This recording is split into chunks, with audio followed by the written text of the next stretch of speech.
Hello guys, ipapakita ko po sa inyo ang ilang collections o arts na nandito po sa Clinton Museum.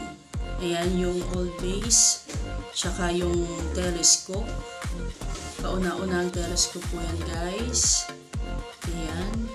At meron din pong old na telephone. Ayan yung gamit ng araw.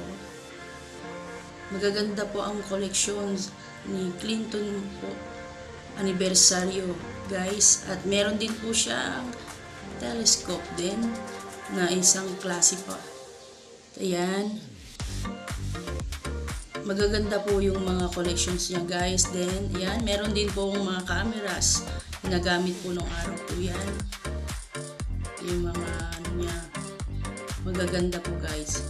Bagaman old na siya, pero kung sa personal po titignan, maayos pa naman po siya. At hindi mukhang antique yung mga gamit po na nandito po sa Clinton Museum. Yan. Tapos meron din pong isa po akong nakita na isa din pong camera. Yan, meron din siyang stand. Ayan. All din po yan guys. Isa din po sa collection niya na camera. Marami pa po akong magpapakita na collections po or arts na ginawa po ni Clinton Anniversary. Makikita lamang po yan sa Clinton Museum guys.